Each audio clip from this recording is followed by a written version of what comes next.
This is Alan Weitz at the B&H Photography Podcast, and in case you haven't heard, we have been nominated for a 2016 People's Choice Podcast Award in the Arts category.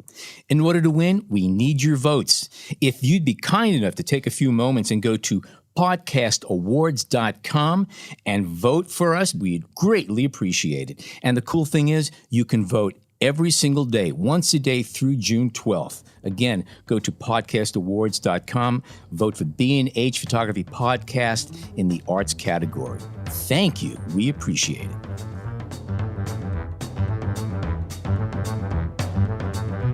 You're listening to the B&H Photography Podcast. For over 40 years, B&H has been the professional source for photography, video, audio, and more. For your favorite gear, news, and reviews, visit us at bnh.com or download the B&H app to your iPhone or Android device. Now here's your host, Alan Weitz. Every year, B&H hosts the OPTIC Imaging Conference, a 4-day event showcasing the best nature, landscape, and travel photography. The 2016 edition was a stellar outing with presentations from some of the most interesting photographers working in these endeavors. There were also photography excursions, portfolio reviews, and camera repair. Participants had the opportunity to put their hands on the latest cameras, lenses, and gear from all of the major manufacturers. We even had a gaggle of drones buzzing about. The OPTIC Imaging Conference is a wonderful opportunity to embrace photography, interact with incredible photographers, and play with the latest tools of the trade. This year, legends such as Michael Kenna and Paul Caponigro spoke and presented work, and we will be sharing our conversations with them and other photographers in future episodes. But today we feature a compilation of our talks with representatives of some of the major camera and lens manufacturers. And while we tried to have them divulge secrets, we had to settle for updates on their newest cameras, lenses, filters, and adapters. John and I also snuck in some chit-chat about the current and future state of the camera industry, and a few laughs to boot. Joining us now is Marc Farb of Sigma. Welcome. Well, thank you for having me. One of the things I wanted to talk about was the Global Visions program that you have, and what I find interesting about it is that there was always this thing that it's a third-party lens, it's not a prime manufacturer lens. But what's interesting now, especially with the introduction of the Art Series lenses recently, a lot of people are now looking at Sigma as it's not made by one of the big manufacturers as far as cameras, but it's equal to the prime lenses or better than. And it's interesting how they're taking out a Sigma lens and not having to feel apologetic about it and getting amazing pictures. Well, absolutely. I mean, there will always be fanboys and girls of a brand. Sure. So no matter how hard you work at changing an image or improving the image, someone wants to knock it down. Right. It's becoming harder and harder to not look at Sigma as a brand of, wow, this stuff is really, really good. So like you said, everybody comes in asking for the art lenses, and they think that everything we make is an art lens. But meanwhile, there are two other categories, contemporary and sport, right, which again have unstoppable potential regardless of the level that you're shooting at. The sports series, the zoom, the telephoto zooms are great. I mean, that's it. When you have a lens that becomes a convertible lens, so to speak, a 120 to 300 f2.8 constant aperture lens, so now you've got range. You're not stuck at 300 millimeters, capable of a minimum focus distance of 7 feet. So now you can use it in a portrait situation, you can use it for sports, you can use it for product photography, anything you want. Then add in a 1.4 teleconverter, now you've got a 180 to 420 that competes in the other market with the other guys. And price point, again, you can't not look at the price point, but the quality-wise, it's off the hook. And the lens just performs. It is incredibly fast, incredibly sharp. I do a decent amount of sport photography and fast action photography. 120 to 300 is an absolute go-to lens for me, period. I mean, I can hand-hold it, even though it is a 5.5-pound lens, but nonetheless, it's just one of those things that I have to have in my bag, including, going to the next level, the 150 to 600 sport. 6.5 pounds, it's an absolute tank. Right. But the lens performs where I can get out on an NFL field and shoot a night game and not worry about, is it too slow in aperture? Variable aperture on this lens does not slow me down in the least. And the focus systems in the newer camera bodies just makes this thing an absolute monster. And then going the other direction, having the contemporary lens, 4.5 pounds, is a hand-holdable lens that I love shooting all afternoon long because that 2 pounds makes a huge difference when How do you're you describe carrying the it. contemporary? I mean, they're more for the prosumer, the enthusiast, or how do you guys describe the contemporary line? It's a tough category to describe because the contemporary lens, while it is for the consumer/prosumer, even a professional enjoys shooting it because it's smaller, compact, and lighter. Flexible, yeah. You know, there Versatile. are days that I don't have the wherewithal to carry around the heavier equipment. And it performs. I have absolutely no problem whatsoever grabbing one of those lenses and going out and shooting with it. We were talking before a little bit, and I said about the 18 to 300, a brand new lens for us, about a year and a half old.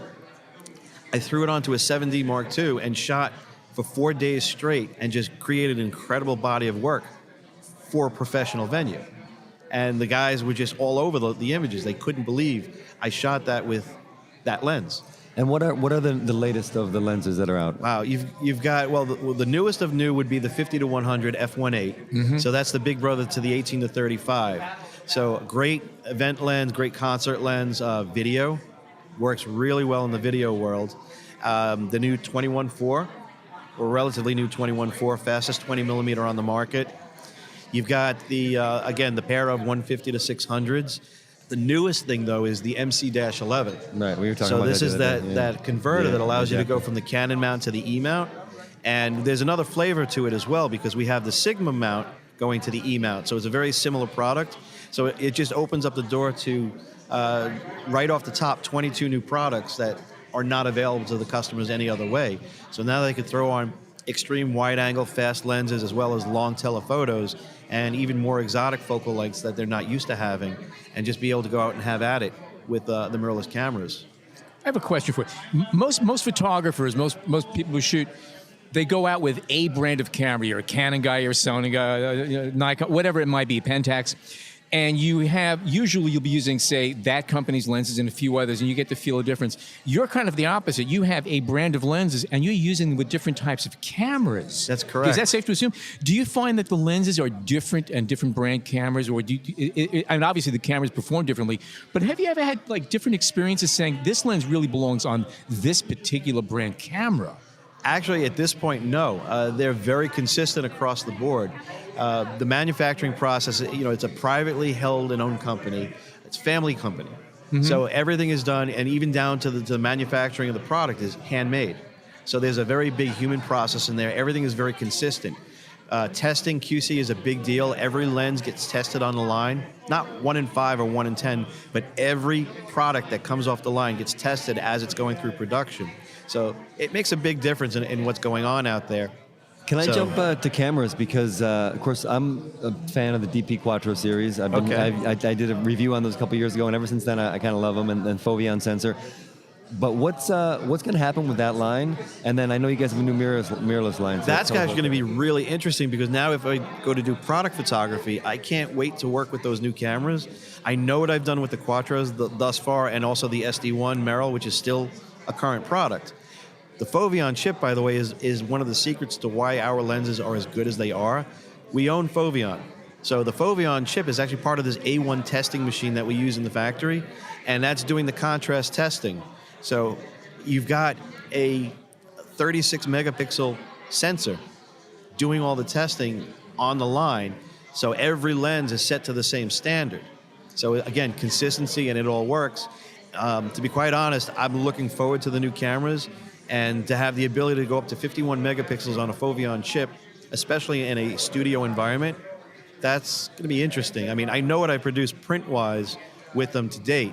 What's the specs going to be on those mirrorless in terms of the megapixels and stuff like that? The only one that I really know about is the APS-H size, which would be 51 megapixels. 51. Wow. I think the APS-C is supposed to be 36 or 39. Why did they go with an APS-H? Do you know?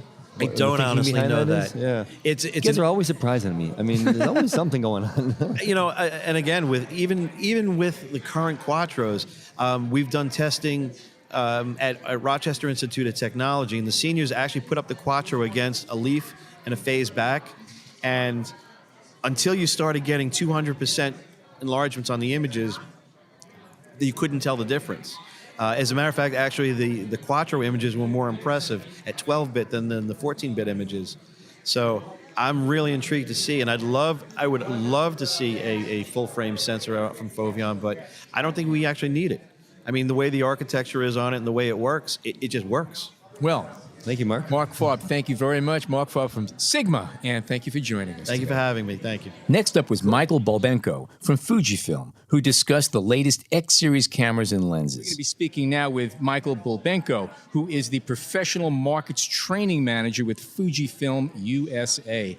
You have a lot of Fuji fans in the B&H staff, I can tell you right now. Yeah. Yeah. What kind of things can you tell us? Anything interesting coming down the pike? Well, That basically you are what we've got here today is sort of on the newer stuff today Okay. and tomorrow, is we have the new second version of the X Pro camera. So we have the X Pro 2, which came out a couple months ago. Major upgrade from the original X Pro 1. Which was a great camera. Which so. was a really great. It put us, really helped put us on the map Totally, originally. yeah. But this one's got a much improved viewfinder. It's got 24 megapixels instead of 16. Okay.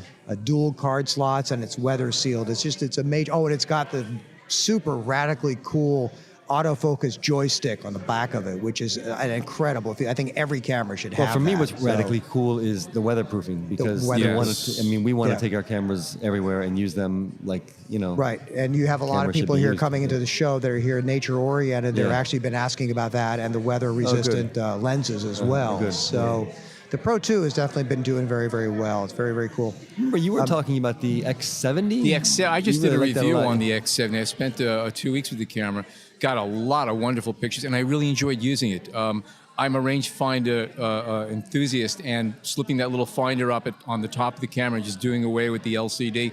It was really nice to just walk around with a nice little street camera that I was able to use for a lot of different applications. It was a lot of fun. Great little camera. Yeah, and it's basically it's a miniature version of the X100, minus the viewfinder. It was meant to be a backpacker's pocket camera. It's a slightly wider lens than the X100, but it's the same iris shutter inside. Right. So it will do flash sync all the way up to a 4,000th of a second, which is something that people who haven't tried it for fashion or wedding or sports photography is a really cool thing to have. It's interesting. There's a lot of features that we used to look for in what we quote unquote pro cameras. And it's amazing how much technology has trickled down to it, especially in a lot of the Fuji cameras. You pick them up and you look at what they do and what they're capable of. And if you can't take a good picture with these cameras, you're terrible. It's really, there's no excuse for it. I've been saying that a lot. That's right. Anything we should be expecting maybe in the next, say, 6 months that you could sort of hint at? Or do they keep you in the dark, too, about these things? Tokyo is very careful about what information they release. We pretty much find out things just barely ahead of time.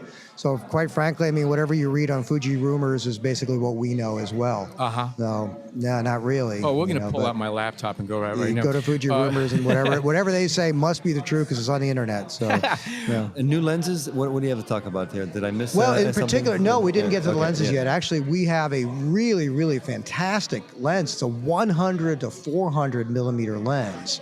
Again, weather sealed. That is amazing for the wildlife crowd. What's the or aperture on sport that shooter. lens? It is a 4.4. It's a 4.5/5.6. So it's effectively a constant 5.6. Right. But the thing's got 5 stops of stabilization built into it. We were playing with it here. You can hand hold that thing in 1/8 of a second, and it's phenomenal and it's razor sharp. Can I ask, this is maybe a broader question, but are you looking to design lenses that are specifically for the X Pro series, the X Pro 2, and then whatever future iterations come, maybe separate than what you're making for the other X series cameras? Or is it really just something that, obviously they're all going to fit on those cameras, but in terms of professional markets? I think I know what you're asking about. I couldn't tell you what's on the designers' minds back in Tokyo, but like the 35 millimeter f2 that we came out with recently, it has a very interesting tapered design that is definitely ideal for the X Pro 2 because it keeps the lens from poking into the view of the optical viewfinder. Okay. I don't know how many more of those things we're going to go down that path or not. It would make sense. Some of the lenses we have that are 1.4s or f2s, might might benefit from becoming, a smaller aperture and become a smaller, lighter package. But I mean, I don't know that we're specifically gearing any lens to any particular camera body. The answer I would say is probably not. Yeah. The other thing is I just got a couple of days ago is we now have a 2x teleconverter that just hit the market, and that with the 100-400, I mean, you basically are carrying around a telescope. I've shot shots of the moon that are unbelievable. You make out every freaking crater on it. It's just And what's the compatibility of this lens? Is it with the teleconverter? The teleconverter. Is it that only works with the 5140 and with the 100-400. It doesn't work with the other zooms. It only works with those two zooms. Gotcha. Yeah. Okay. Yeah. Nice companion piece. It also it's a way of amplifying how many your focal length choices without adding a whole bunch of weight and mass to your bag. Yeah, they're traveling, tiny. It's great. Yep. Yep, and they are also weather sealed. They've got the gaskets on there, so they maintain the weather sealing. And I assume they carry through the image stabilization as well. Right, because that's actually in the lens, so that's right. All right. Well, I love the X100 or the 100T now, but anything in that's relatively new though. So I don't know if that 100 is going to continue to evolve or not. I don't know what would be. I mean, I guess. Maybe a sensor upgrade. Maybe we'll put in the same sensor as in the X Pro 2. I mean, I can think that'll be the next thing to do. Is that a brand new sensor? The X Pro 2 is actually a new sensor. It's now the third generation of our X-Trans. That's correct. It's 24 megapixels instead of 16. And it's the only camera that has it in it of the X series so far? Yes, right. All righty. Michael Bulbenko, Fujifilm. Thank you so much for being with us today. Next up, we welcome Rudy Winston from Canon, who talked about their latest flagship DSLR, the state of Canon's G-series cameras, and a few thoughts about industry trends. I'm going to ask the big question now. What can you tell us about the new medium format Canon camera that's coming out shortly? Soon. I'm say baiting that, you. I say that very tongue-in-cheek. Okay. I'm actually, if I was a betting man, I wouldn't bet on it anytime soon. Okay. Well, all of that said, I mean, I just go fishing. I'm trying. What kind of neat things are we coming out with cameras, lenses, in, say, the next 6 months? Well, future product is always a gray area, and as a great man once said, you play with crystal balls, you sometimes end up eating glass. Okay, I like that. It's frankly, Japan doesn't really tip their hand even to us in most cases until they're pretty darn close to go. So a lot of what their plans are near term down the road, it's hard for us to really comment on because they just, we read the rumor sites as well, and they're fun to read. Sure. But a lot of times the rumor people don't know any more than we do, really.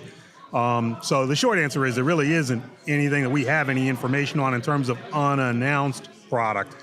But there certainly is, information in terms of just what we've done in the first half of 2016. Okay. Tell us about what's over on the table there. Tell us about what's new and good. Yeah. Well, at the top of the line, of course, is the new 1DX Mark II. Just a sensational full-frame, high-performance professional camera. That it ticks all the boxes in terms of what we historically have regarded and wanted in a professional camera. Terrific viewfinder, terrific strength and durability, terrific performance and responsiveness, lack of lag time and that kind of thing. That's always been part of the 1D character, but we've upped the ante with a camera that we are very sure is going to give us better image quality than we've had before in that category. Still has the great high ISO performance, even better focusing performance, and now with autofocus can shoot up to 14 frames a second. So, for people that are doing, anything from, high-end sports to birds in flight to, fashion photography where, high frame rate capture is important, it's a terrific piece. And even when you're shooting at more sedate rates, if you're shooting weddings or, portraits or whatever, there are a lot of attributes in that camera that really are kind of nice. So, now that we've gotten to a point where camera technology is to a point where you could shoot in total darkness, at full-size files at ridiculous frame rates, and there's very little that we cannot do anymore.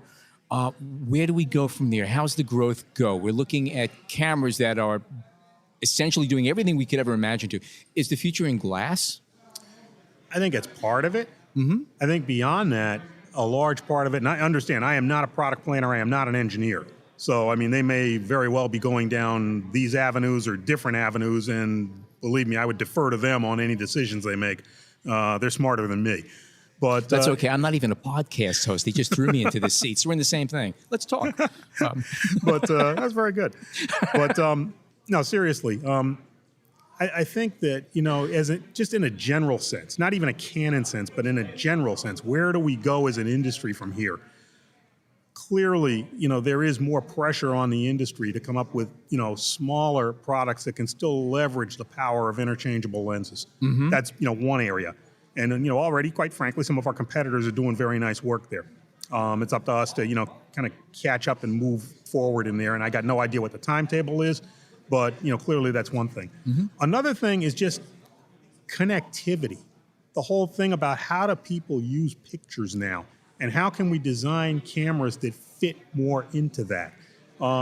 People that are, used to just picking up a phone. We don't want them picking up a phone to take a picture, at least not to take an important picture. But how do we merge the two, get them to play nice so that there isn't like a lengthy setup process to go from camera to phone? How do we integrate so that, people can still use what you and I call a real camera, but that the average person, not a person who's big on Wi-Fi and all that, but just the average person can begin to use these images in the way they want. I had an interesting conversation with a colleague of mine recently who made the point that really one of the places that as an industry we need to start listening is like kids in junior high school and high school. It's not because they're the ones spending hundreds or thousands of dollars on photo products now, but to a large degree, people like that are the ones that are dictating trends about where things are going. Mm-hmm. Good point. Very good point. Very good point. I don't want to take credit for it. A colleague of mine said that. The 11 to 24 lens, which I shot, was incredible. Is that like the hot lens from you guys right now, or what are you guys pushing? The lens that they're referring to is the EF 11 to 24 millimeter f4 L series ultra wide zoom for full frame cameras. That lens is otherworldly. If any of you, in the reach of my voice, have not had that lens in your hands, and you ever have the opportunity, which I hope you do, to come to B&H and see their superstore, you've got to put that lens on a camera and try it. It is, if you appreciate ultra wide angle, it is just otherworldly. And the big thing about that lens isn't just that it's got that 11 millimeter focal length, the widest of any full frame lens in the industry at the moment, but that our engineers truly pulled out all the stops in designing it. The technology that went into that lens to give us that level of linear distortion correction and sharpness all through the lens it is one of the most carefully made lenses we have ever designed. What's new in point and shoots? Point and shoots, we got a solid move into the G series. Now this is something that's been ongoing. It's not like a brand new thing. But, where there was a long time where we had one G series model, it sort of stood as a top of the line fixed lens camera for Canon. Over time, we've been pushing that envelope forward. So now we have a family of G series models that if an SLR is a little bit too big or too rich for the budget, there's a lot of answers in that G series. So is there going to be another G, let's say 17, or the 1X Mark III, or is that? We don't know. That may come, though. We know that there's a commitment at this point to like the G series as a whole. And it's taken on different flavors now, from compact cameras that you can pretty much put into a pocket to, cameras with a super zoom. So we know to the original G3, it's a lot of growth that's happened. Yeah. The original cameras, sure. Yeah, but it's a family now. Yeah. So I've had many members of that family. Yes, I think we all have. we know that there's a commitment among our designers to that family concept. So, moving forward, I expect to see more action there. But again, exactly what, when, in what form, we'll just have to kind of wait and see. Okay, Rudy Winston, Canon Camera, thank you so much for joining us today. Gentlemen, the pleasure's mine. Always a pleasure to do things for you here at B&H. And again, those of you folks that are listening, I hope you get a chance to come to their store. If you haven't been there, it is impressive. Thank you. We hope you're enjoying this edition of the B&H Photography Podcast. Send us a tweet at BHPhotoVideo, #BHPhotoPodcast. We're back with Ken Mitchell, president of Lensbaby. And let me point out how cool it is that a president of the company not only attends these trade shows, but takes the time to sit and chat with us rather enthusiastically, I might add. So, Lensbaby, a long time ago when I first saw your stuff, I go, okay, this is cute. This will be gone soon. And you guys keep growing and coming out with new products for new formats and new cameras and new innovations, and come out some neat stuff. Anything new you might want to talk about? Yeah, well, we're always coming up with something new. We try to introduce products 2-3 times a year to keep the line fresh and keep people happy with new effects. Our latest product that we came out with recently, which we're really excited about, we call the Twist 60. Yep, familiar with it. Yep, tell us about it. So it's a straight body lens, unlike some of our other lenses that use the optic swap system. For those of you that are familiar, we have an optic that can be removed and put into a different body. That's the basis of the Composer series. But in this case, we put that into a straight body so we could have, a really unusual effect. So the Twist 60 gives when it's opened wide open, shot at 2.5, you'll get a nice spirally kind of effect with a center area of sharp focus. So it's a great portrait lens. Works great for shooting landscapes. If you want to get in close and have something of a flower, stand out, from its background. So it's a really versatile lens. The point of focus is always in the center, though. Yeah, right? Always in the center. It's a pretty large area of focus. And the cool thing about it, when you're using it in a portrait type of mode, it almost gives it like a 3D effect, where the subject in the center almost pops out. So again, you can use that on a soft background, or if you use it in a background that has leaves or a consistent pattern with lights, you'll have a really swirly bokeh, and it's reminiscent of the 1840s Petzval lenses that have been popular. Lately, Petzval. Yeah. Yeah, that name a lot this year. Yeah. Tell us about it. Well, the Petzval is it was an interesting lens design. A lot of people don't know about it. They know it was developed back in the 1840s, but it really was developed because they were trying to come up with a faster lens, because people had to sit there still, right, for a minute. With neck braces. Yeah, with neck braces, exactly. And so to try to alleviate that, they went and looked at, I guess it was done mathematically, and they had, people who were calculating, the right dimensions of the glass. So that gave them a very fast lens, but it also had the side effect was this swirly kind of crazy background, and that's, again, what the lens was known for, but really was designed just to be a great portrait lens, which it is. And what mounts are these, is the Twist for? Yeah, it's only for full frame, and we have it on the Sony mount, Canon, and Nikon. And the reason we recommend it only for full frame is because you lose some of the swirling effect when on a crop sensor. Is that the Sony E mount or A mount? Yeah, the Sony E mount. Do you make things for the A mount? Yeah, we do in our other lenses. You do, okay. Yeah, we make for about 7 different mounts for most of our lenses, but in this particular case, because it was on the straight body lens, because it was a full frame, we just kept it to those 3. And is it fair to say that the E mount you're developing more for E mount? Yeah, definitely. Yeah, I think we've all seen that. What percentage of the lenses that you have that have come to market were purely by accident, or something you stumbled on and say, oh, this is kind of cool. What can we do with this? How can we market this? Does that happen, or is everything here really planned? No, back probably in the early days, 13 years ago, it was a little bit more of that serendipity, where Craig Strong was, putting lenses in all sorts of objects and then shooting through it to see what would happen. And that is how the original Lensbaby product was born. But, we've been around for 14 years, so it is more methodical. We have on-staff people who are designers, optic designers, and lens designers. And so we lay out a plan 3 years in advance and start to execute that plan. So do you know what the effect is that you're going for? Well, it's about breaking the rules. You mentioned that earlier. So we tend to look at things that are mistakes, things that people look at as maybe aberrations, and we say, well, how can we make that beautiful?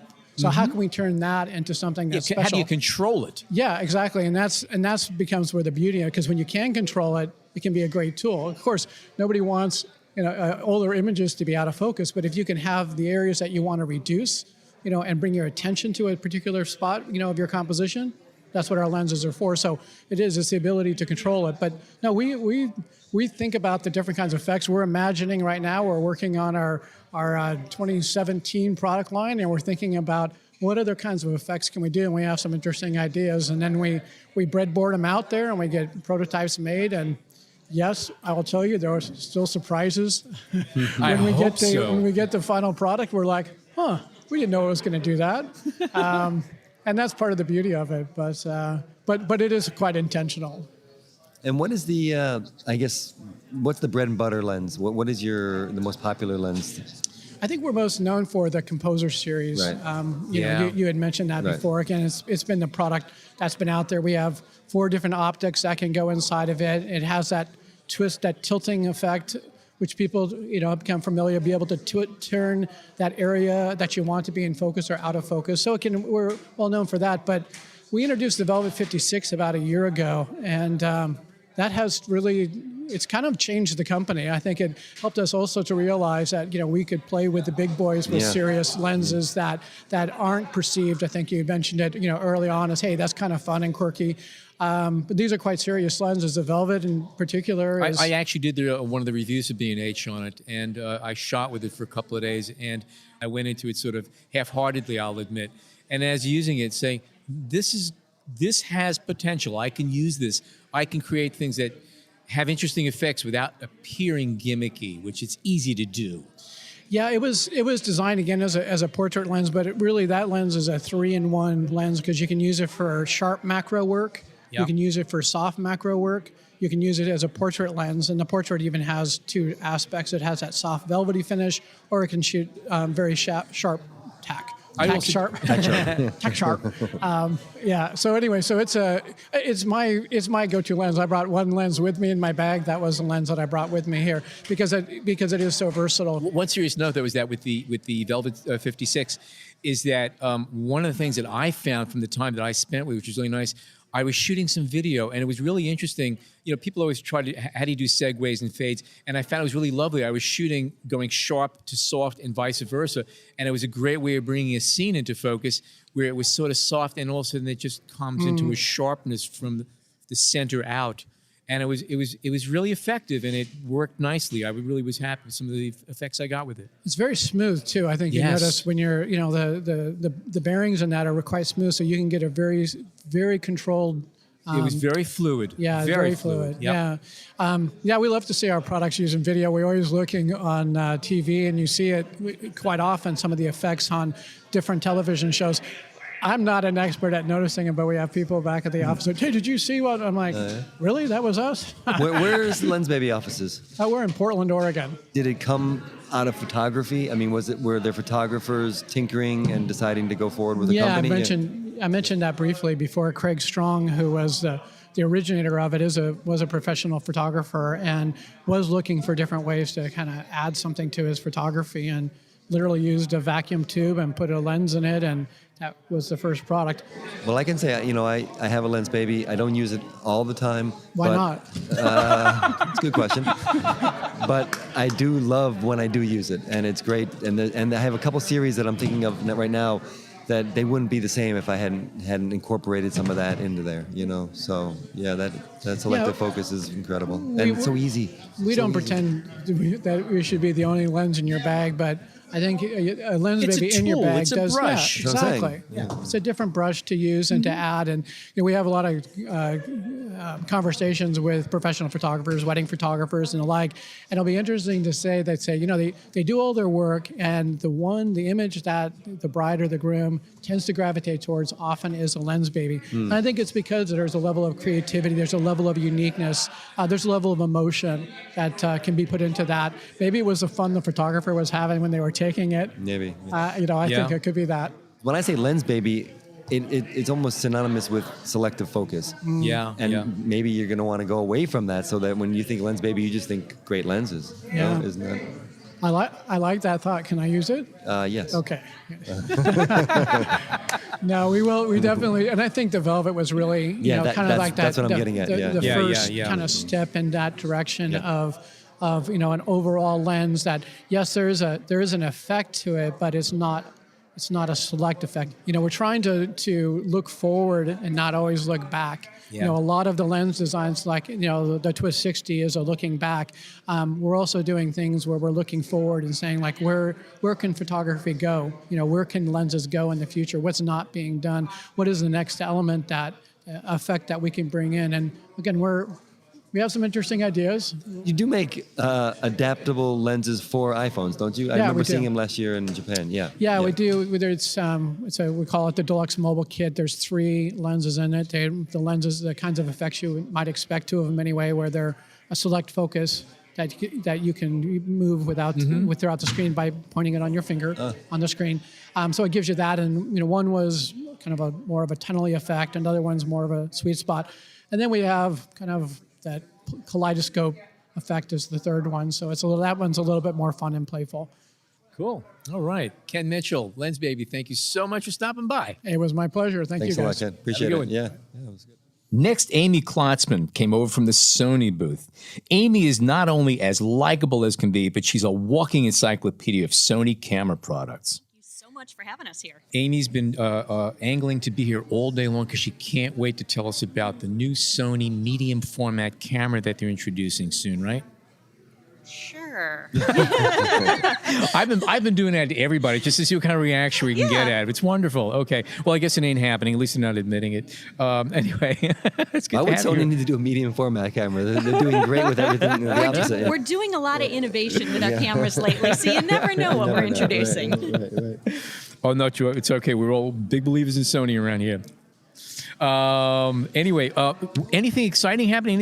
Anything new coming out that we should be knowing about the next few months? Because I know summer months is when the things start brewing. We start getting little notices and start getting little rumors. And anything you are at liberty to talk to us about? Nothing that I can talk about at this time. I mean, it's just between us. It's just between us. Yeah. Ignore that metal thing in front of you. Yeah. No, I mean we've been doing so much in the way of product introductions lately, and really listening to what the customers are asking for. We just introduced the RX10 Mark III, which is a phenomenal 1-inch sensor camera with an absolutely insane 24 to 600 millimeter zoom. So we were talking about that the other day. That is an amazing camera. Yeah, I mean, we've got that. We just introduced our whole new line of G Master lenses. We have the full A7 family of cameras. There's 6 full-frame cameras to choose from. We have the A6300. Are you still producing all of the A7 cameras, or have the first generation stopped? Yeah, which are the ones that are currently out right now? Because Jason and I were just talking about it a few minutes ago. So you have the A7 II. We have the A7, the original A7. That is still okay. Yeah, we have the A7 Mark II, which is its big brother, which basically, like all the Mark II models in the A7 family, adds on 5-axis in-body image stabilization. Which works beautifully. Exactly. Yeah, it takes away that little caffeine shake that you sometimes pick up. So we have the original A7 and A7 Mark II, which is perfect for just about anybody. Whether you're doing video or stills, you're looking for an affordable full-frame camera, but still pretty feature-packed. We have the A7S and the A7S Mark II, and S stands for sensitivity. So these are going to be the low-light powerhouse. ISO 409,600, which is an absolutely mind-blowing number to think about. And those are designed for video and for stills. So a little more heavily weighted towards the video side of things. 12 megapixel sensor in there, which does an incredible job of just sucking in all the available light. The low light performance on that camera is amazing. And then if you're leaning a little more towards stills, we have the A7R and the A7R Mark II. And the A7R Mark II is the flagship of our line. And the R stands for resolution. So we're looking at either 42 or 36 megapixel, an incredible autofocusing system. The A7R Mark II has 399 phase detect autofocus points and 25 contrast based, so an extremely, extremely dense autofocusing system. And it's not too shabby under low light either. It's not as sensitive as the S series cameras, which I've owned and used, but I'm equally impressed by what you can get out of. But you're still producing the A7, and the first generation of all 3 are still being made? Okay. Yes. Yeah, because we realize not every customer is necessarily looking for 4K, which is one of the big things the Mark II models add on. In many cases, not every customer needs in-body stabilization. Sometimes you just want a good, affordable camera with a full frame sensor. So a little something for everybody. And what about going down toward your APS-C? I know the A6300 is very popular. Yes, A6300's been very popular here. Yeah. You're getting the world's fastest autofocusing system and an interchangeable lens camera in consumer format. So you're looking at, on that one, 429 autofocusing points and phase detect and 169 contrast. I mean, just numbers that, a year or two ago were inconceivable. 4K video, you're getting, an extremely fast autofocusing system and something that's tiny. Easily portable. Yeah, to say the least, yeah. And we don't necessarily like to always talk about mirrorless as being small because people think it's small and it's missing out on features, but you're really getting features in the mirrorless cameras you can't get in DSLR or you can't get in traditional formats, and it just happens to be a lot smaller and lighter, which we're finding here. A lot of people are picking it up and say, "Oh my gosh, it really," or I'm thinking about changing because I've got this back pain, this shoulder pain, this this hand, whatever, and we're really to the point where you're not giving anything up by going with mirrorless. If nothing else, you're gaining features. I know that the technology that you've developed for the electronic viewfinders is crazy. I hated EVFs for the longest time, and then they started getting better and better, and I look through the finder right now. I have to remind myself sometimes this is not an optical finder, it is electronic. Yes. I got to ask you a question. If you were to dial back the clock, let's say 5 years, when all of this stuff we're talking about was still on the drawing board and you were engineering it and figuring it out, did you have any idea you were stumbling on something that was going to rock the industry as much as it has? I mean, nobody's denying the fact that you guys have just bowled through the traffic here. I would like to say that it was kind of in my dreams. It's what I had imagined. I've been with Sony 15 years. I did retail before that. I remember selling floppy disk Mavica cameras back in the day. I actually still have one. And Oh, you're the one. Like the innovation at that point, like look at what we're doing here. And for a while, the innovation from all manufacturers kind of was stagnant. It was like cars in the late 70s. Yeah, yeah, nothing really attractive. It worked, but there's nothing really memorable. But I mean, like I said, I feel that this is where I wanted to be, this level of excitement. But 5 years ago, people started getting into cell phones, and there was that dread among the industry that people are going to just go to their smartphones and do everything with that. That's what happened. Yeah, the lower price point pieces, the $100 point and shoot, the $150 point and shoot, are almost non-existent at this point. If you would have told me 5 years ago we'd be selling $1,000 CyberShot, and it would be selling extremely well, I would have said, you're absolutely crazy. What's gonna come of the A mount though? Are you guys gonna? I mean, is it being forgotten in all the fury over the E mount?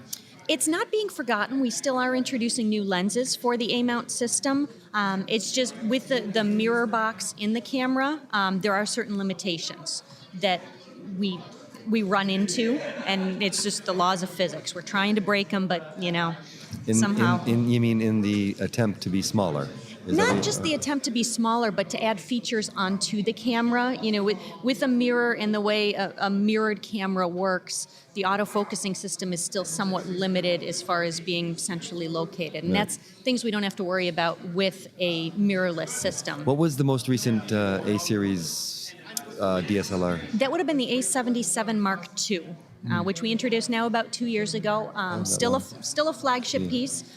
In that, we still do have the A99 as our full frame translucent mirror SLT camera. Right. But there's just a lot more that we can do with mirrorless at this point. So. Well, I remember 2 years ago I was at something like this and looking at the A99 and this new flash that you guys had developed for it, and I was like, this is. I actually thought about it at that moment, but you just don't. All the talk is the E-mount now, so you just can't get away from it.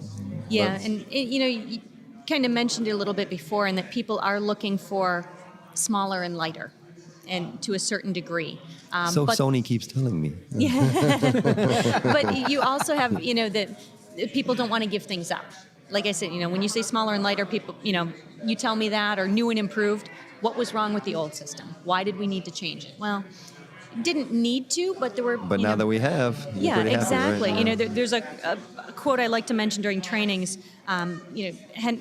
Attributed to Henry Ford. He said, "If I asked the people what they'd want, they'd say a faster horse."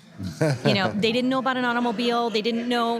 The horse has been with us for so many years. It's done a good job, but in especially this part of the country, who rides a horse to work every day? We've and have you checked the price of oats lately? Oh, it's through the roof. Yeah, it's insane. Yeah, the droughts and everything. It's rough. Stables. Yeah. I mean, they're all coming down and being turned into condos now. So. And what about you mentioned point and shoots? I mean, other than I guess the DX10 Mark III is a point and shoot to some degree, but do you have any new classic point and shoots coming out? Real small bodied, pocketable cameras? We just a few months ago introduced the HX90, which is a pocket-sized camera with a 30 times optical zoom and a built-in viewfinder, which is something a lot of people are asking for now. And it's that's interesting. People are asking for viewfinders again, aren't they? Yeah, exactly. His screens for the longest time did well, and it was what sold the cameras, and people didn't want viewfinders, but now they realize their arms are hurting them from holding them out straight trying to compose a picture in bright sunlight. Exactly. So there is a reason for it,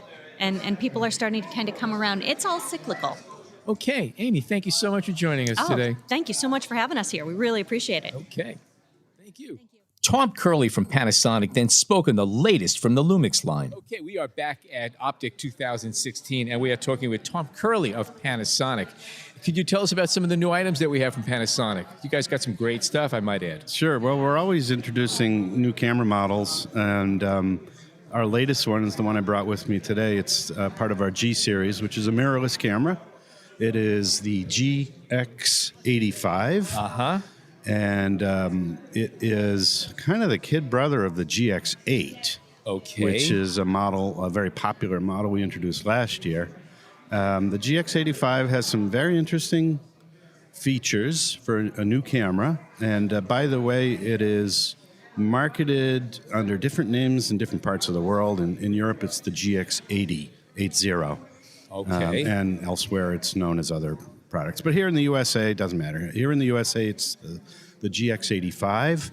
And I guess one of the, it is an interchangeable lens, mirrorless camera, our G series, as I mentioned. So it takes all of our micro 4/3 lenses. So it's a system camera. Yeah, okay. as well. I'm holding it in my hand to see. It's actually very lovely. The screen's lovely on it. It's right. Nice. Compact system camera, and it takes any micro 4/3 system lens, not just the ones that Lumix offers, which we offer over 24 lenses, but there's about 50 lenses on the market available with the native micro 4/3 mount. Anyway, the feature I wanted to mention is the dual image stabilization. So what that means is it is in-body image stabilized. The sensor itself has stabilization. Yeah. And when I say dual, it will couple with Panasonic Lumix lenses that have what we call optical image stabilization. Right. So you get a dual or double image stabilization effect of the body plus the lens. How many stops are you talking about between the two under, say, optimum conditions? It's like ridiculous. 5. Yeah. You can handhold at like a half a second. I've seen 1 second handheld. It's ridiculous. But it's great technology. Depends on how steady your arm is. Yeah, how many Starbucks you pop before you head out there. But even still, I mean, it does enable you, from my experience, to just handhold it at exposures that would used to be impossible to do. But here's the difference. This is the first Panasonic Lumix camera with the in-body image stabilization that supports video. So for the first time, we have a sensor that stabilizes while shooting video. This is opening up a whole new world of interest among the people that are sharing their experiences with it on the blogs, online. And we're seeing examples of video shot. I saw one the other day on Vimeo, a gentleman out of Paris, and I actually have a dialogue with him. He did some test footage, basically, of street scenes in Seville, Spain. And if the listeners want to check it out, just go to Vimeo, and I believe it is called Glimpse of Seville, as in Seville, Spain. Mm-hmm. And I have a dialogue with this gentleman from Paris. He handheld every shot. and it looks like he had the camera on a tripod. He did say that he did a little bit of warp stabilization in post in Premiere Pro, but still, it's a whole new thing. Even Ansel Adams burned and dodged. Okay, we've got to cut some slack here. Yeah. So that's quite amazing. I know I've seen some. I personally don't do a lot of video per se, but I know a lot of people that do, and the Panasonic cameras always come up in conversation as being terrific machines for using for video capture. And I've seen some amazing footage come out of these. So really high-level productions. Great for still photography too, though.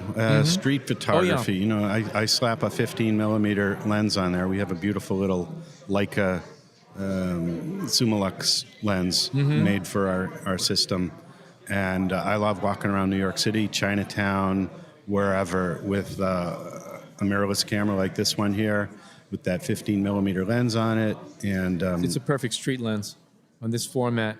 It works very, very, very nice, and it's got a great feel to it. Nice heft to it, and I like this a 12 to 32 millimeter lens.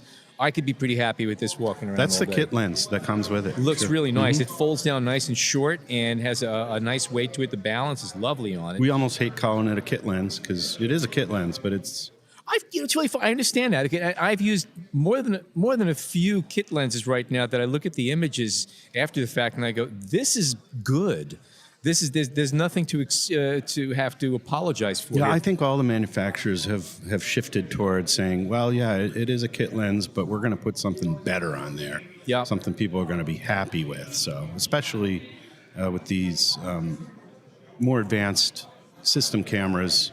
That, you know, they're not necessarily just made for professionals. They're made for photo enthusiasts. Oh yeah, but let's put a better lens on there. Yep, it works for me. Lenses are the that's what takes the picture at the end of the day. Anything else coming out from Panasonic in the next few months that you could talk about? Well, or even if you can't talk about it, this is just between us. This isn't going out anywhere. Of course not. Okay, I promise you, I won't tell anybody. You know, I like to say, you look at our whole product line, and we've got three categories. We've got point and shoot, very small, compact cameras that I can literally fit in my shirt pocket. Yeah. Then we've got the long zoom or abridged cameras that have that DSLR or larger camera profile and form factor, but the lens is attached to the body, so they're not a point and shoot because of the compactness, but they're not an interchangeable lens camera either.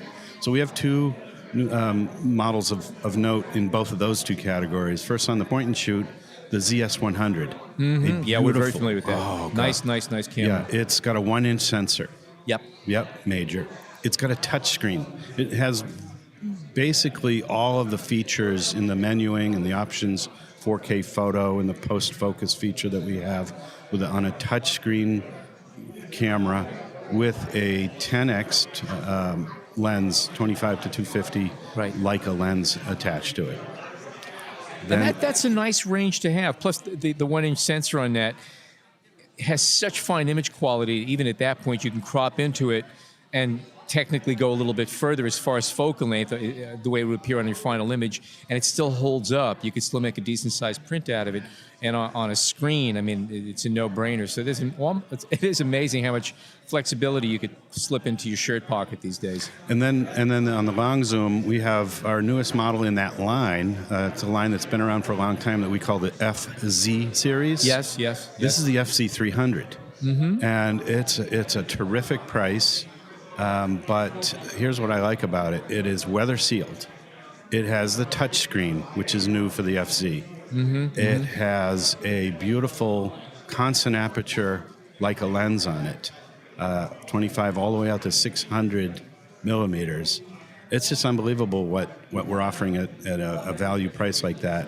And it has all the features, Wi-Fi, 4K built in. All right. Anything else you'd like to add to that? Sure. I invite everybody to stop by online at our feature site, lumixlounge.com. We have a lot of images and information to share from our brand ambassadors, the Lumix Luminary team. I've hit the site. It's great.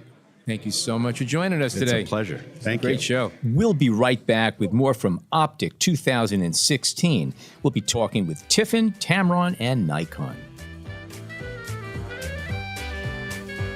If you'd like to reach out to us with your questions or comments, email us at podcast@bhphoto.com. Welcome back. We're fortunate to have Michael Cassara, the Marketing Communications Manager from Tiffen, join us to talk about filters. Tiffen's been around forever. It's one of the classic long-term filter manufacturers. And I know I've been familiar with you guys for years. What kind of stuff are you coming out with? Anything neat and interesting coming out now? A couple of really cool things coming out in the filter department. Yeah. So Tiffen filters, we're coming out with what we're calling the Pro 100 holder. So a lot of our guys out there have been clamoring for a holder for square filters or rectangular filters, and everyone has to go to a different filter system. And what Tiffen filters is, we're known for the color core process. We won Oscars for our motion picture television filters, and all these DSLR users want the ability to adapt 4x4 and 4x5 650 filters to DSLR cameras. So what we did was we came up with the Pro 100 holder. It holds two 4mm thick filters to it, which is really nice. It's going to be the first in its class to hold two 4mm thick filters. Most other systems are 2mm thick, so they're thin.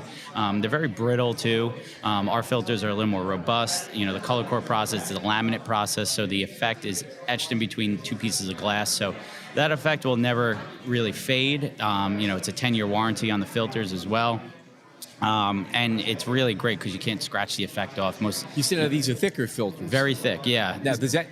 Now, is it safe to assume that you made them thicker without taking away from optical purity? Because that's always been the goal of filter makers. The thinner you make it, the less chance you have for interfering with the light and the image coming through. With the motion picture television filters, we've been doing it for over 75 years. These filters are in front of 90% of camera lenses in television film today. Is it fair to say though there's a shift away from still photography and still cameras to video in the filter world? It's still a little bit of both. Still photographers always have a demand for UV protectors and circular polarizers, neutral densities, especially up and coming like long exposure photographers they love those 10-stop filters. We came out with a line last year called the XLE series, which is devoted to 10-stop photographers or 10-stop long exposure filters really. But we do see a little more of a shift in video. A lot of videographers coming out, especially with the Sony systems, the Canon systems.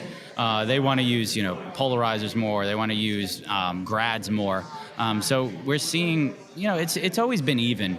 But especially the DSLR market is kind of growing. The screw-in sizes are really, coming back a little more. But the square filters, and the rectangular filters, our MPTV filters have always been our bread and butter, and that's what our business is. So. Have you noticed that, this is my take on it, that filters, except for, say, UV, polarizer, and neutral density, like you mentioned too, those are polarizers that cannot be emulated electronically. A lot of cameras, most every camera this day, you can dial in all kinds of color temperature shifts and color filtration. I was using a camera, I believe it was a Panasonic X70, recently. Not only is there a black and white mode and sepia, but there's black and white with a red filter, black and white with yellow. All of these, and they work very effectively.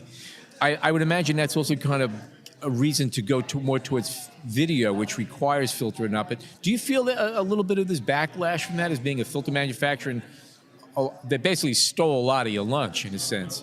It's really evolution. It's inevitable with filtration and things like that. I always see that filtration will always be needed in front of the lens, for a long time to come. Everyone will always need a protective filter to protect their lens, regardless. I personally think if you don't have a good protection filter in front of your lens, you're asking for trouble. I learned that early on. A lot of people say that, yes, don't even put a UV for a protective because it takes away from image quality. Does it? I would imagine on a certain level, any filter, the finest filter, is going to take something because you're putting something in front of the lens. At the same time, I also freshly remember having a brand new zoom lens I had bought some years ago, a lens that I had been waiting to buy, and I finally got it. And less than a week and a half later, I was out shooting, and it was on a camera hanging off my side, and I turned around, and a piece of a fence next to me, there was this barb sticking out, and it went dragging across the front element. I would much rather have trashed a filter than a lens. And last year it happened to me again. This time, unfortunately, it was the kind of lens that you couldn't put a filter on, but now I make sure there's a cap on everything that I can't put a filter on. So for that very reason alone, I tell people, yeah, are you going to lose image quality? Maybe you will, but it might just save you a very expensive lens repair. It's totally dependent on what kind of filter you're using, and especially a protective filter. I mean, there's hundreds of protective filters out there, from cheap plastic. Oh, there's garbage and there's also good quality. So. I mean, we have, even just in Tiffen, we have, our basic UV protecting filter, which is good. It's really meant for the intro photographer looking to just protect their front lens, and, it's a great solution. I personally use digital HT filters, which are a multi-coated line of filtration. It's military grade tested. It's water white glass. It's the clearest optical quality. I mean, you could put it on your lens. I have never noticed a difference. You never see ghosting or flaring or anything like that. Jeff Cable, is a good friend of mine, who's one of our ambassadors, actually uses digital HT filters, and he was never a filter guy. And he tells me stories, he shoots at the San Jose Sharks games, through the glass, and he's always worried about his lens getting hit with a puck or a stick or something like that. So he approached us and said, do you have a good filter solution that I could try out? So we sent him a set of digital HTs. He says he's never takes them off his lens. He's going to Rio. He has a full set, available, and he's using digital HT filters, the multi-coated protection on there. So, and he's never seen a loss in quality. And I mean, I've been looking at his work since he started using digital HT filters, and there's no shift in image degradation. Yeah, that's one of them words. That's a word, right? Now say aluminum. I know. It's been a long show. Now, one term you threw out there that I'm familiar with, but some people may not be, and that's white water and white water glass. And that does not mean that these are filters for kayaking. Is that correct? It's actually water white. So water white, yes. Yeah, water white glass. So it's just a clear optical quality glass. Like our basic filters are made with like a soda lime glass. Okay, so a basic piece of glass. Whereas water white's a clearer optical quality. So Gotcha. it's a more supreme look. Okay. All right, Mike. Tiffen Filters, thank you so much for joining us today. No problem. It's a pleasure to be here. Thank you so much. Enjoy the show. KT Leung, who is the National Business Manager at Tamron USA, stopped by and introduced us to their latest series of lenses. Being joined by KT Leung, who is going to juggle 4 Tamron lenses. Is that correct? No. That's correct. Welcome, KT. Thank you for joining us. Thank you for having me. Tamron's been around forever. I remember when I first started out, my first real telephoto was a Tamron 300 millimeter f5.6 that I dragged around for years. Did a lot of concert photography with it. Towards the end, the rear element was being held in place by black electrical tape, and it still worked beautifully. Wow. I don't recall what happened to it, but I know that I've come a long way since then, and so have Tamron lenses. That was way back. That was way, way back. Trust me. It's like, it was daguerreotypes I was shooting with them. Yeah. You have some new lenses here for us, some interesting looking lenses. You want to tell us about them? Sure. These are our new SP Prime lenses that we just introduced this year. SP stands for Superior Performance or Super Performance Series. They're all fixed focal length. We decided to make prime lenses because people were asking for them. Yeah. We were known for zoom, so we finally decided to listen and bring out prime lenses. What's amazing about them is they were designed to be sharp, wide open. Okay. Most prime lenses, especially fast prime lenses at 1.4, are not really sharp, wide open. It's for low light, and you're going to pay the price of it, but we're just giving you the option of shooting it real. But if you want sharp, stop or down. Exactly. It was a tease. So what we did was we designed lenses that were sharp from edge to edge, and we found that the 1.8 aperture was the ideal aperture. Not 1.4, not f2, but 1.8. And we achieved our goal in designing 1.8 lenses that was sharp edge to edge. And that was the design goal for these lenses. Was it an optical limitation or a size and weight? Because I know, again, the faster you go, the wider the aperture, the larger and heavier the lens is. I think it was a combination of all of that. We wanted to design lenses that weren't big and heavy. We wanted lenses that were, carryable, and we wanted lenses that had a fast aperture. And 1.8 is considerably fast. It's 2/3 of a stop less than 1.4. But the difference being our 1.8 lenses is going to be usable wide open. We're not going to have to stop the lens down. They're large, but they have a nice weight factor to them, and they seem to be made very, very nicely. Something that just struck me, there are four lenses here. There's a 35-1.8, an 85-1.8, a 90mm 2.8 macro that goes down to life size 1:1. But what just caught my eye was that rather than a 50 or 55mm as the quote-unquote normal lens, it's a 45mm 1.8. Right.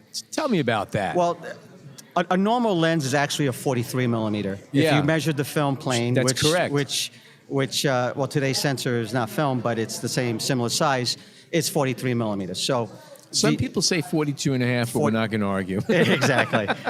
So we designed the lens at 45 because it's actually closer to a real normal lens. And normal meaning the way our eyes perceive the the space between subjects in the frame. It looks the way we see. Correct.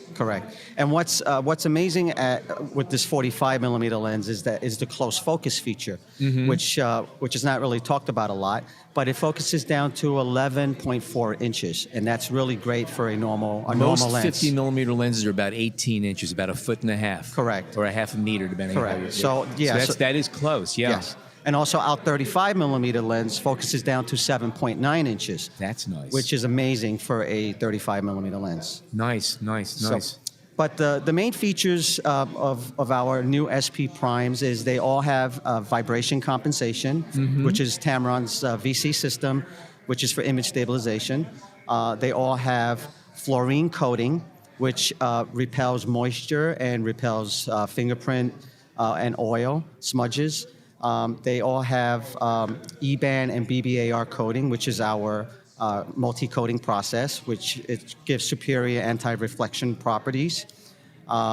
They're all made out of aluminum, so it's lightweight and also very strong. Okay. All right. And they're all also moisture resistant, so they're sealed for moisture and weather. That's like the buzzword of the year here. Yes. So far, and it makes a difference. I mean, to me, it means a lot. Yes. Really, really does. So you can use them out in the field and not worry about them. Worry about getting your lenses wet.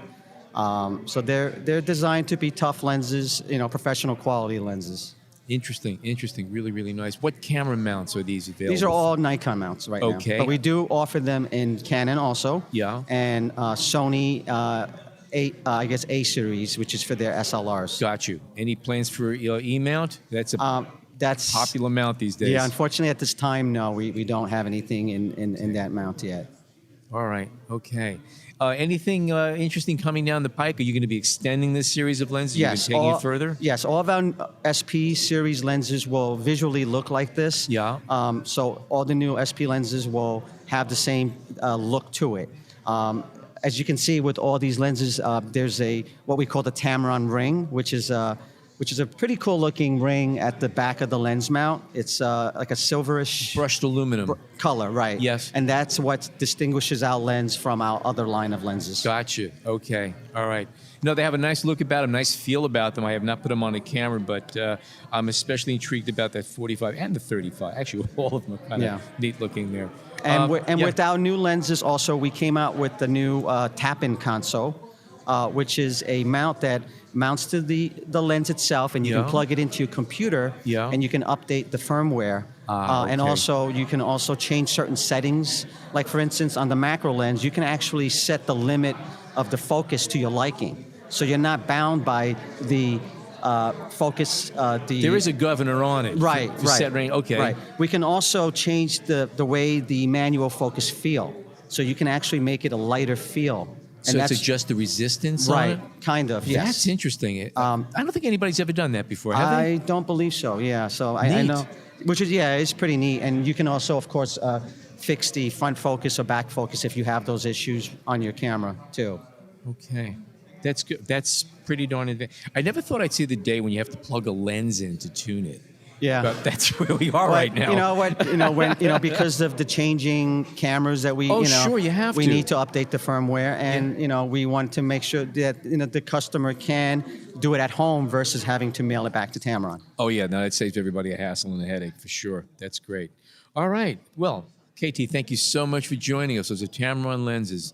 Have a great show. Thank you. Okay. Thank you for having me. And last but not least, Lindsay Silverman, the senior product manager from Nikon, stopped by for an informative chat on several new Nikon products, as well as photography and cameras in general. It was a great way to wrap up our 2 days at OPTIC 2016. We're with Lindsay Silverman of Nikon. And Lindsay is here to tell us all about the new medium format Nikon camera that they're going to be announcing in a month. Is that correct? No, it's not, It's Alan. not. Okay. You know, I've been trying to... I hit everybody. I even hit the filter manufacturers with that question, and like, no surprises, folks. I'm sorry about that. Anyway, now that we've gotten all that out of the way, thank you for joining You're us. welcome. Nikon's been doing some pretty neat stuff lately. You want to tell us about some of the current products? So my responsibilities are I'm the product manager for the DSLR line, which includes Nikkor, our great line of Nikkor lenses, and Speedlights. So, my career goes back over 31 years with the company. So I've seen and been through the film era and been there as we marched headlong into the digital era. But to me, I say this all the time, every time we introduce new cameras, they're always so exciting and they're always so more advanced than what I've seen before. And the latest crop of DSLRs that we announced in January were no exception, D5 and D500. D500. Oh, yeah. Yeah, truly. I mean, just when I thought you couldn't improve upon D4S and what it could do, the company fools us once again and comes out with some amazing features and technologies that makes you shake your head. But as a photographer, it's great to have this kind of stuff and to know they're always thinking about what else you can do, how you can improve on something that's already really, really good. And D5 is one thing. I mean, that's the flagship. So you've got to put everything you can into the flagship. Yes. Its ISO range up to, the first time I said it, I had to read it several times, up to 3.2 million is kind of astounding. I have to chuckle every time I remember Kodachrome 64. Yeah. I really do, and I think of this, and I just try to reimagine some of the projects and assignments I used to work to do, and what I'd be able to do these days if I had technology. A D5 is crazy. F3 was my workhorse when I was shooting commercially, and I look at this camera and I start to laugh, and it's just amazing. It really is amazing. It's funny, I get a lot of questions about, well, that's kind of ridiculous. No one's ever going to use an ISO like that. But you have to take a step back and see who out there is going to really take advantage of these technologies. The camera's normal range is 100 to 102,000, right? Right. Which is astounding all up by itself. And the other high ranges are what we call high ranges. High 1, high 2, high 3, high 4, high 5, up to 3.28 million. So, the image quality, the color fidelity is not what you expect when you shoot in the other ranges. But I'm not the target for that. I shoot, just about everything from portraits to sports and action to travel and all that. But think about military, think about law enforcement, think about our industrial clients who are shooting in less than perfect light. That's a great you point. can't use a That's flash, a great point. That's something that doesn't come they're up not much, interested in image quality. In many cases, some of our customers are interested in identification. Can you ID, a bad guy in the middle of the night under a street corner, making some weird deal going on? That's what they're after, and that's what they want. And so they're thrilled that these cameras can do that. And then I look at a camera like D500, which is just a mere one stop less in all of its ratings, up to 51,000 and up to 1.2 million. D500, just to clarify, is the APS-C flagship, if you call it that. It's the top of the line. And it's of the astounding. APS-C. Yeah. But for me, it's everything else that they've improved. From the ergonomics to the autofocus system to one of my favorite things is the new radio-controlled speedlights, which Nikon has been at the forefront of wireless speedlight technology for many years with our line of sight system. You guys were leading speedlights before wireless even came in.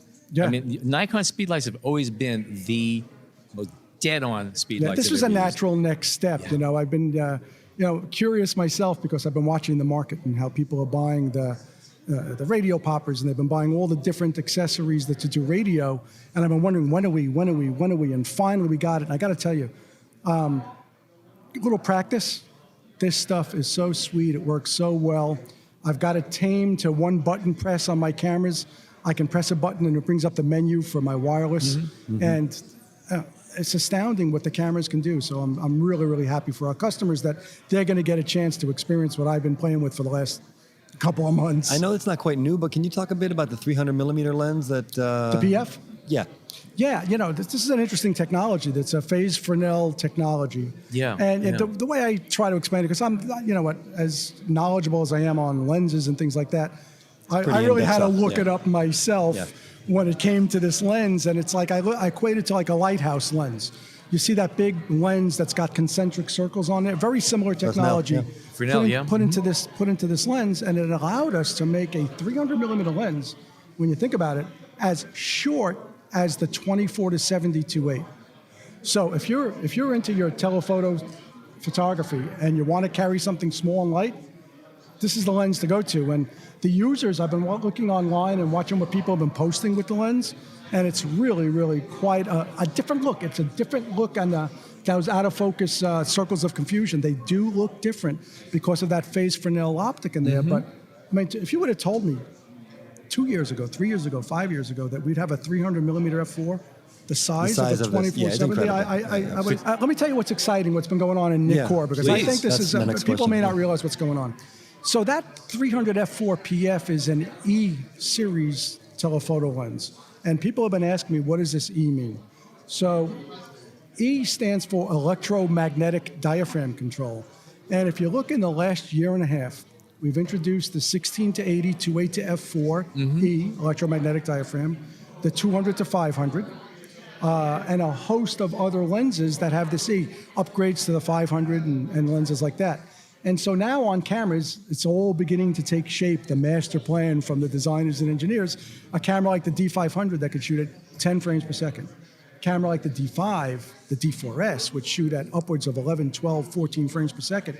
Now you've got a diaphragm mechanism in these lenses that is perfectly timed for those fast shutter opening and closing, so that you'll nary get a shift in exposure as you're shooting at high-speed burst, which could happen with a lens that's got a mechanical diaphragm in it. And we've seen more and more lenses go this way. And so I'm excited just for that they've made this change, and it looks good for the future. It really does. I think people just shouldn't get confused when they see that letter E. It's not the same letter E that was used about 20 years ago for the cheaper Nikkor lenses, the inexpensive kit stuff. It's a whole different, it's a different E. Yeah, luckily it's not all old guys like us that are buying these lenses. You got a whole crop of people out there that have never seen or used a 90% film camera of the people or a Series E lens. who would be listening and saying, "What's he talking about?" Remember, we said, people always ask me, do you miss shooting film? And there are certain things I do miss. I miss my Kodachrome 200. I miss my Kodachrome 64. But you know what I don't miss? I don't miss having 64 ISO in my camera when I needed 800. Yeah. I used to carry Sharpies and rubber bands and film pullers to retrieve my film leader. And then you'd get to frame 16, you got to shift film, and from 64 to 400, and you'd roll it back and try not to roll the tongue back in there. Oh, yes. Oh, people go, do you miss that? I don't miss anything about it. I don't miss anything about it. But I do miss the look of those films, if there is something about it. Any other lenses to talk about? We came out with a 20 millimeter 1.8, which I forgot how much I missed 20 when I started playing with this. That used to be a mainstay in my camera bag, right? I remember the old 20 millimeter lens. I used to love it. And I own the 3.5, the 2.8. I own it, and they're nice, small, and sweet. Yeah, nice. This lens has got everything going for it, like those did. But that beautiful wide view in the viewfinder. As soon as I put it on the camera, it was like, wow! I forgot what I had missed, And so I'm enjoying that. We came out, and we have now, arguably, the best series of 1.8 lenses, I think, of any manufacturer out there. 20 millimeter 1.8, 24 1.8, 28 1.8, right? 35, 50, and 85 1.8. That's pretty amazing. So you don't always have to go to 1.4 to get speed and come performance. Up a lot. And you get, especially for video. Remember, you hardly get to talk about it because I'm a stills guy at heart, but I do some video. But if you're a video shooter and you want to get some great dramatic, cinematic-looking images, you got to shoot at that shallow depth of field, and you can do it with this entire 1.8 series of lenses, which is very exciting to me. People are always asking me, how do you shoot? And I try to bring the conversation back to them. Yeah. No, tell me what you really want to do. But when it comes down to it, the technologies in these cameras that we make has allowed me to change technique so dramatically for instance, we have a feature called ISO Auto in our cameras. And back in the first cameras that had a D70, for instance, it was a very simple feature. You would turn on ISO Auto, it was on or it was off. And what it meant was that if you set a base ISO, let's say 100, and the lighting changed, the camera was free to change other ISOs based on the lighting. Well, that feature today in our cameras is so sophisticated that you can set the maximum ISO you want the camera to go to. You can set the shutter speed at where you want it to shift. Or you can have auto or 1 over the focal length rule or 2 over the focal length rule on a slider within the control itself. So when I'm shooting a camera like a DA10, where I know that 36 megapixel resolution, I need to shoot faster. I've got pretty good skills. I can't hold my DA10, this is me, not you, not anyone else out there, below a 60th of a second and handhold and get a sharp picture. I just can't do it. So I turn on ISO Auto, and I set it to 2 over the focal length. And I put like a 1.8 lens that we were just talking about on there, and I set my base at 100, and I know that I can go up to like 3200 very comfortably with my DA10, and I let the camera go. What's really cool about the cameras is that they don't just jump from, let's say, 100 to 200 or 100 to 400. They are fluid in their ISO selection. So it might pick from 100 to 117 or 128. Really? I have seen the weirdest numbers on my cameras. It's clickless. Yes. And I shoot it at ball games. I shoot it in manual mode or I shoot it in aperture priority. And it's changed the way I go about shooting pictures. My exposures are way more consistent than they ever were. And I don't have to think about, I'm shooting into the shadows or I'm shooting into a highlight. I can let the camera choose based on the lighting, just based on how I set the camera. It's a very cool idea. And now with D5 and D500, they've added another wrinkle. They can do that with flash now as too. There's ISO Auto for flash.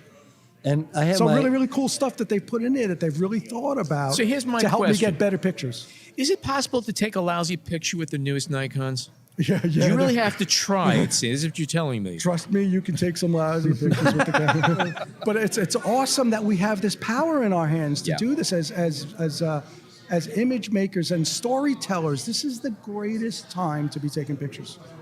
You have it.